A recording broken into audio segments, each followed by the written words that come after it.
Bonjour à toutes et à tous. Aujourd'hui, c'est l'alimentation en eau de Soultzeren qui nous intéresse. Elle est exceptionnelle et remonte au début du siècle dernier, mais ça vieillit, d'où des travaux en vue. Voilà, vous allez voir le captage, c'est un ouvrage d'art absolument exceptionnel. Quand on réfléchit à la date à laquelle il a été fait, vous allez voir au-dessus de la porte, c'est 1909. Et en fait, il faut savoir qu'à l'époque, ça a été creusé à la main, forcément, et que tous les villageois ont participé à la mise en place des tuyaux, parce qu'il faut des tuyaux après, et qu'ils étaient payés au mètre linéaire, en fait. Et l'histoire raconte que c'était tiré au sort, hein, et qu'il y avait les gens qui avaient de la chance, qui tombaient dans de la terre, donc ils pouvaient creuser sur plusieurs mètres facilement. Puis il y a ceux qui tombaient sur des rochers, où là, ils étaient payés la même chose, mais pour beaucoup moins de mètres, en fait. Donc voilà le captage de la source de la Schilmat. Donc 1909, vous pouvez vous apercevoir que c'est pas marqué Soultzeren, c'est marqué Soultzern.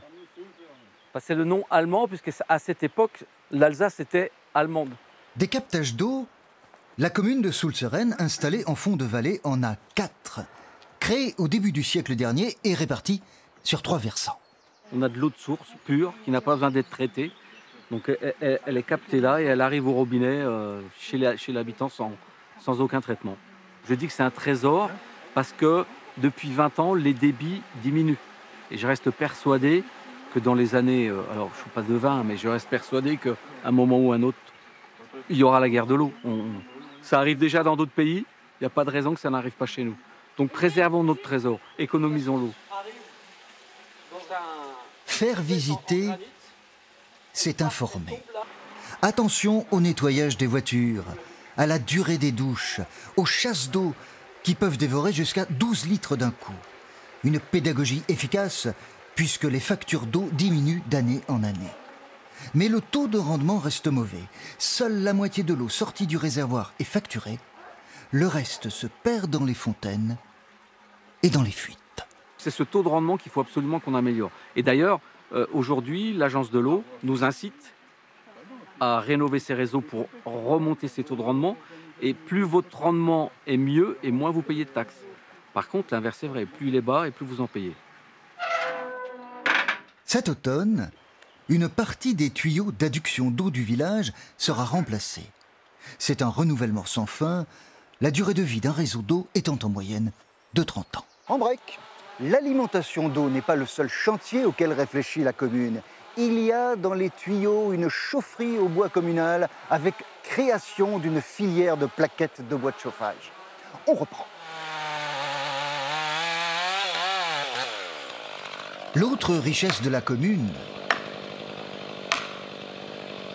la voilà. Ce sont ses forêts. Le bois en est vendu, et pourquoi pas faire plus et mieux. L'idée qui a émergé, c'est de dire on a la matière première, et créons notre propre filière et chauffons nos bâtiments communaux avec les plaquettes qu'on va créer nous-mêmes. Travaux espérés courant 2026. Nos bois partiront juste en bas au village, sur une place. On les broiera nous-mêmes et on les brûlera nous-mêmes. Ce qui me plaît dans cette filière, enfin dans cette filière qui nous appartiendra, c'est cette petite indépendance en fait. Ça veut dire qu'une fois qu'on aura créé et qu'on aura nos chauffières biomasse, moi, peu m'importe le prix du gaz, il y en a pas, peu m'importe le prix du fioul. Moi, je sais que j'ai la matière première qui est là et je l'aurai toujours. Demain, on parlera nature, celle du parc naturel régional des Ballons des Vosges, dont fait partie Soultzeren et qui est confronté à de gros défis. À demain.